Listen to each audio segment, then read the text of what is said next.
From the Roy's Report, exclusive, John MacArthur shamed excommunicated mother for refusing to take back child abuser, by Julie Roys.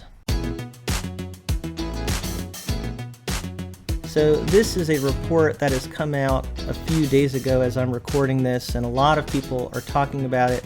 It's gaining a lot of traction on social media. I wasn't sure that I myself even wanted to address this issue because when I talk about Pastor John MacArthur, people can misperceive what my channel is about, and some people think, and they will subscribe to my channel thinking that I talk a lot about Pastor MacArthur, and maybe they think I'm a big fan of his, and so they will subscribe to my channel and then find out that at times I'm critical of Pastor MacArthur, and other people will hear me at times critical, and they will subscribe to my channel thinking that I consistently always criticize him. Neither is the case. If you like Christian analysis, looking at different topics from a Christian perspective and trying to analyze them, look at them, think about them, and have discussion in the comments. If you like reviews, I do a lot of different reviews of Bibles. I talk about Bible translation quite a bit on this channel, but I look at a lot of different topics and just give my perspective, a fresh perspective on things. So if that kind of thing is interesting to you, then of course, subscribe to my channel.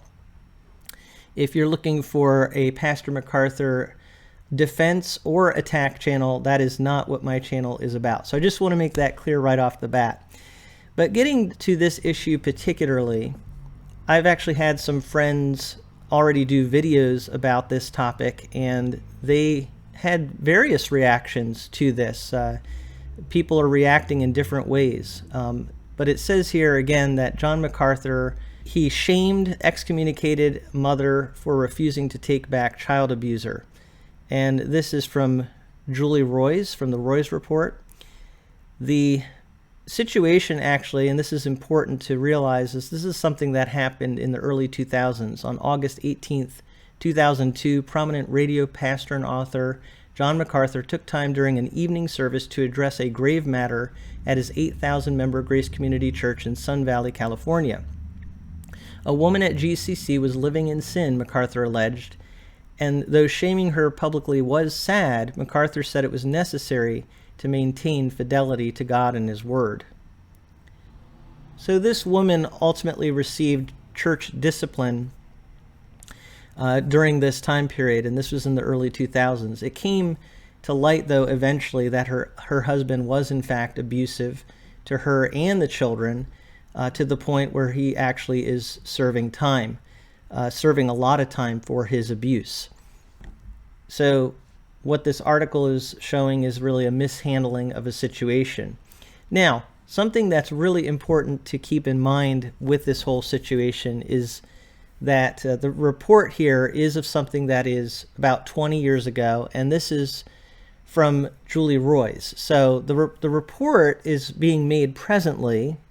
The charge is being made presently against Pastor MacArthur's church from the Roys Report, but the incident that they're referring to took place a couple of decades ago. And so really what I want to point out here is just something about Julie Roys, who is a reporter, and from what I understand, she criticizes a lot of different ministries, but she's definitely been very critical of Pastor MacArthur's ministry.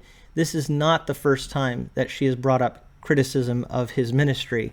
I've talked about it before on my channel, where she's been critical of how he and his church have handled the COVID situation. She's been critical of Pastor MacArthur's wealth and the way that his ministry has handled certain financial things. So she obviously has a certain perspective on Pastor MacArthur, and it is not a positive perspective. So that's important to keep in mind. And the fact that she's bringing up this issue that is actually a pretty old issue is something just to keep in mind here in terms of the perspective where this is coming from. Now, that being said, I think we still want to look at this as objectively as possible and really try to learn from it. So I'm giving some general thoughts here about this situation, and then at the end of this video, I want to share a couple of things that I think we can learn from this situation. What I would say with things like this is, we really should try to take a step back and look at a ministry's motives and the pattern of behavior that we see.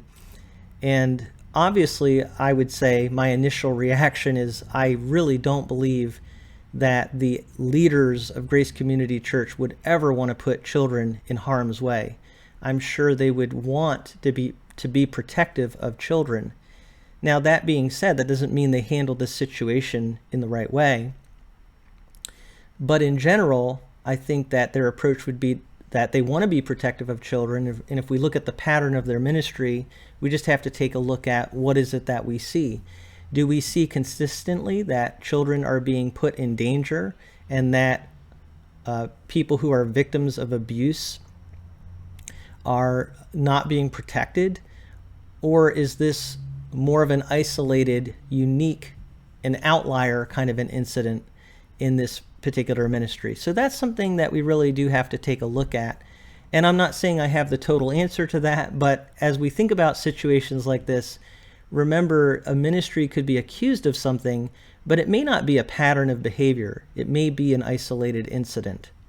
And let's face it, when it comes to ministries, we do have to make this distinction that sometimes people make mistakes. And it's not good when we make a mistake, but sometimes mistakes in judgment are made versus culpable action, where a ministry is actually doing something that clearly is wrong and everybody knows that what they have done is wrong or illegal or something that's a major problem.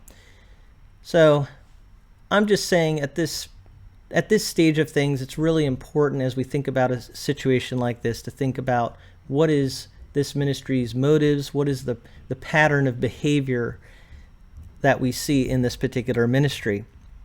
The other thing to keep in mind, I have been serving in church for a long time, or I did serve on staff at a church for about 18 years. And our church only had about 125, 150 people attending. And I can tell you that even in a church that size, there are some very thorny, complex, difficult situations that church leaders have to deal with.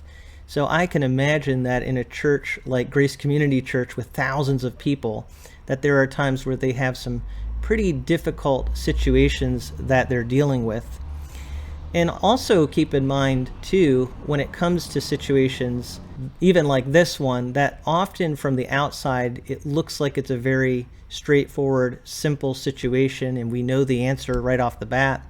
But if you look into the details of a situation, you might find that there's a greater complexity to it than what you see on the outside. So again, as someone who has done church ministry myself for years, I know that people sometimes will look on the outside of a situation and make a certain judgment. But if you're on the inside of a situation, it can look very different because there may be a lot more complicating factors that a lot of people outside the situation just are unaware of.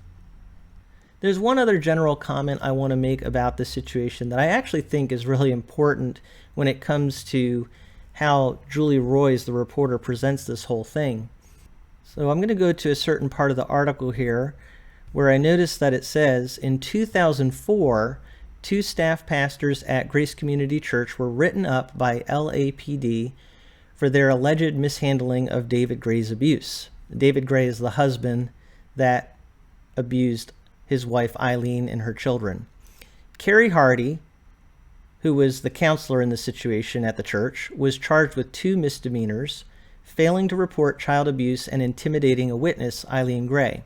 The other pastor, Bill Shannon, who currently leads GCC's biblical counseling ministry, was not charged, but ordered to appear at a city attorney hearing. Court records show Hardy's case was dismissed or not prosecuted in February 2005. The reason Hardy's case was dismissed is not clear. So I think this is a really important point, that a lot of people are really obviously reacting strongly to this situation, but keep in mind that the Los Angeles Police Department ultimately did become aware of the situation, and even though the counselor from the church was charged, his case was dismissed or not prosecuted. And so the point that I'm making here is that we do have to remember that the legal authorities ultimately were made aware of this situation. And so as we're casting judgment or trying to analyze how this church should have dealt with things. It's important to keep in mind that the authorities were aware of the situation, and that, as they looked at the situation in detail, ultimately it doesn't sound like anybody at the church was in any legal trouble for the way that they handled this. That doesn't mean that the way they handled it was correct, because obviously they were written up for how they handled or mishandled things. So it wasn't handled the right way, but ultimately nobody faced any kind of legal ramifications for how they handled it. So what I'm saying is, if there was some sort of a consistent or major problem with this ministry, I believe the legal authorities would have taken stronger action against this church. And I'm just saying that as someone reading this article, trying to be as objective as possible. Even Julie Roys, reporting this from a certain standpoint, couldn't really say that the church was doing something that got them in any kind of legal trouble. She just has to say, for some reason, the counselor in this situation, ultimately his case was dismissed. So I know there are people that are chomping at the bit, ready to say, what Pastor MacArthur and his church did really shows that they are abusive and they're harboring abusers and that sort of thing. And, again, we don't know everything. We do have to try to be objective, look at the patterns of behavior. But it appears to me that this is not something that nobody knew about 20 years ago. The legal authorities were aware of this, and it seems to me this is a little bit of digging up of the past going on here. That being said, there are still some really important lessons to be learned in this situation. And the first one is the blind spots that we can have in ministry, or really in any endeavor in life. When you approach a situation, you may have a blind spot. And particularly churches in their theological perspectives may have certain blind spots that lead them to fail to deal with things in the right way. If you have a theology that is very suspicious of government, suspicious of outside the church authority, that can be an obstacle for you cooperating. Or maybe, for example, and I think this was brought up in the article, you don't want someone to get counsel and professional help from outside the church because you think that the church alone should be providing that. But that can really set up a vulnerable situation, and it can predispose people in church maybe to not handle things with the authorities in the way that they should. So I think a really important lesson in this whole situation is that we actually do need to report things to the authorities that are supposed to be reported to the authorities, and that God in his common grace gives us authority in a way that's very helpful and can be supportive of our well-being. And so I think in that sense we can learn from a situation like this that maybe we have tendencies in the way that we do certain things that we need to re-examine and make sure that we do them in a better way. I'm guessing, honestly, that Grace Community Church, as a result of a situation like this, remember the legal authorities were involved, probably came away from this experience trying to be better, trying to be more careful in the way that they handled situations like this. I would want to think that. And certainly for all of us, we need to think about that. Again, our theology can predispose us to look at certain things a certain way, even the way we look at family dynamics. If you have certain theology, it may lead you to just look at a family situation a certain way and maybe have a little bit of a blind spot or a big blind spot in how you're dealing with a certain situation. So that's why it's important for us to learn from situations like this and keep going back to the scripture, and also listen to good counsel from other pastors and other ministries and say, what's the best way to handle these difficult situations? So that blind spot issue is the first lesson. And then the second lesson that I think is really important, and this is something for all of us to keep in mind as we're dealing with people and as we're judging other ministries or potentially judging other ministries, is to remember that people can be very deceptive and convincing. And as a result, we can be misled in how we handle a situation, because, again, people can be very deceptive and convincing even when they are the one who are in the wrong. And let me put it this way, we can be extremely critical of church ministries when they mishandle a situation, but sometimes even the police, the governing authorities, or even the court systems have a hard time handling a situation in the right way, or knowing who is truly in the right, who is truly in the wrong. So we really need to pray for those in authority.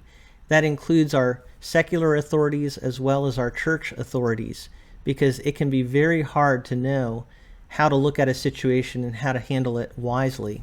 I think a really good example of what I'm talking about here is the case of Gabby Petito. A lot of you probably heard about her last year in 2021. She went missing. It ultimately came out that her boyfriend, Brian Laundrie, had murdered her on a trip. And what's fascinating is that at one point on the trip, someone had reported that they had seen an altercation between these two people, reported it to the police, and the police pulled them over. And they talked to Gabby and Brian. Well, as they talked to them, it seemed to the police that Gabby was the one who was more the aggressive person, and that Brian was this laid-back, nice guy. But ultimately, Brian was the one who murdered Gabby. He was the murderer. He was the ultimate abuser. But the police in that situation were fooled. I want to show you an article here that talks about this incident. And it says, interestingly here, that an independent report released last week faulted Utah police for not issuing a domestic violence citation to Petito, that's the woman, after she told police she had hit Laundrie first.